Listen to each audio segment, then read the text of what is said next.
It started when I went through some traumatic personal experiences from starting from 2008 till about July 2015.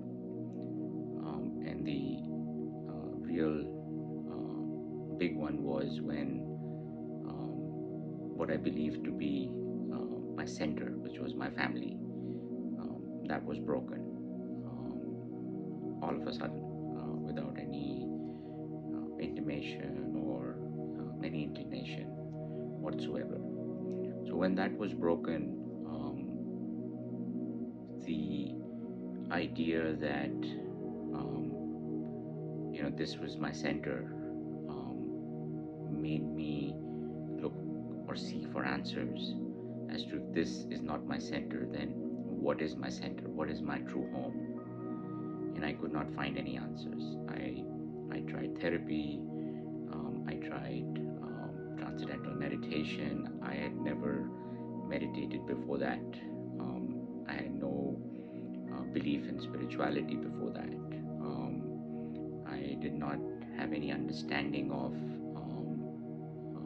the Vedas or any of the scriptures. I had never read any of them before that. And when I could not find any answers or direction to my life, in December 2015, one day when I had lost all hope, I just prayed before going to bed and said, "Oh Lord, you have trumped me this time. I can't, I have no answers or direction or where to go from here. Everything seems to be lost. I really do need help." And it was, the request was was pure. It wasn't had no attachments to it or any expectations from it. But the next morning, I woke up with this two things imprinted on my mind called one was SRF, the other was the country of Chile. And I have no idea yet what the country of Chile actually means, though I've had many people, while conversations have happened, many people have just popped up, the country of Chile from within the conversation, but I still don't know the significance. But SRF was something that I was not able to shake, and on searching the internet, I was brought to this website called Self-Realization Fellowship. Before that, I was not aware of who Paramahansa Yogananda was. So when I looked at it, something resonated with me. I ordered his book called The Autobiography of a Yogi, which if the people watching this video have not read it, then I would say it's a must-read, one of your things to absolutely do. And I'm not being an avid reader all my life. So, but this book, when it came, I couldn't put it down. I read the book in 7 days, and something invoked in me, what we call jagran in Hindi, something awakened within me. And I just could not, after that, get enough of self-realization. Like I read anything and everything that I could get my hands on, that was related to the subject of self-realization, to the subject of truth, to seek the truth behind everything, behind all the mysteries, behind all the sacred texts, behind all the religions. I just needed to find and abide in this truth.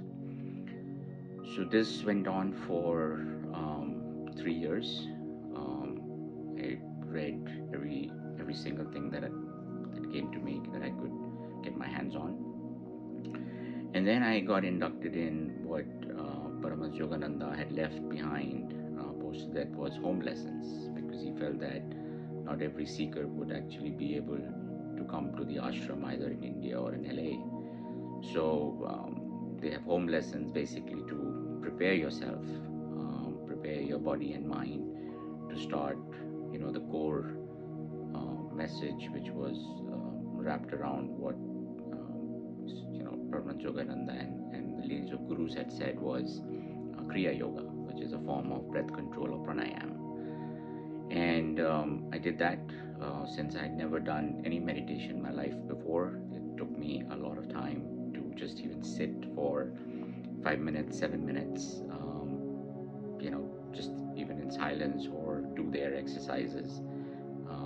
And it took me about a year and a half. They have about 52 lessons, but it took me about 18 months instead of 12 to complete that.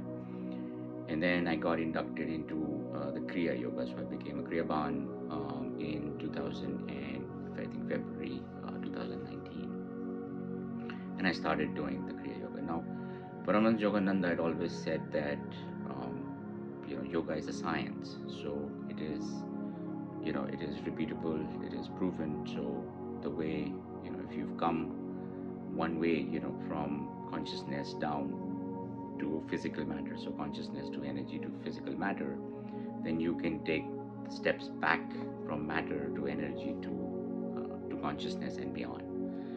So, but in order to do that, there was certain prescribed method. His was revolved around Dhyan Yoga, where the core message is pranayam, and then pratyahara, then basically Patanjali's 8-step process of Yoga Sutras. And then, if you did Kriya, which he said for, 8 hours a day in the prescribed method, and it takes about 30 seconds for one Kriya to go up and down your astral chakras, just to clean up all the vrittis that are, the vrittis are basically your emotional mind stuff. Then it would take you about 3.5 years to get enlightened or find the truth or find your own true nature and abide in it. To me, that the starting point was 14 kriyas to start with, and that was 7 minutes. So based on my mathematical calculations, I was like, hey, this is going to take too much time, so I prayed again, and I said, Lord, you've given me a goal, you've given me a path, you've given me, you've told me where I need to be and what is the only purpose of life, which is, I always tell people, is to find one own true nature, or to understand one's own true nature. And that is the only purpose of life, is to realize the self. But this is not going fast enough. So I was sitting with my younger son, who at that time was around 8, and I was going through these quotes on the internet, and I came up with a quote from Ramana Maharishi. Now, I had forgotten about Ramana because Ramana had been referred by Paramahansa Yogananda in his book called The Autobiography of Yogi, and even Paramahansa Yogananda had gone to see the Swami on the hill, as they used to call Ramana in the initial days, and then Maharishi, and then of course Bhagwan, which was God, or in reincarnation of God on earth. And his first quote to me that popped up, just again resonated deeply from within. So I looked him up, and I found, to my utter surprise, that Ramana's ashram, was set up. He used to live on the hill, in Arunachala Hill in Tiruvannamalai, which was just 165 kilometers outside Chennai, where my sister has been married and been living for the last since '93. So I called up my sister and I said, look, Malini, this is where I want to be. Where's Vinay, my brother-in-law? And I said, I'm gonna come on so and so date. I want to just go to this place. And she was like, what do you mean you're going to go to this place? Where are you going? What is this all about, right? Have you gone mad? So I said, no, I just, I want to talk to Vinay Jiaji, my brother-in-law. And he was doing something on his iPad, and he didn't even look up. He said, yeah, come, no problem, we'll go. So I told my sister, I said, look, the savari, or the customer is ready to go, the driver is also ready to go, the destination is all set up. So, we're not asking you to come. But I landed up in just before the pandemic, February 2020, and everybody went, including my sister. And that was it. That was my the moment I reached and I saw the hill, which is, it's a pretty big hill. Um, something, and this energy started flowing through my spine. I then went and spent some time at the ashram. Of course, Ramanna passed away in 1950, but his samadhi's there. And that was it.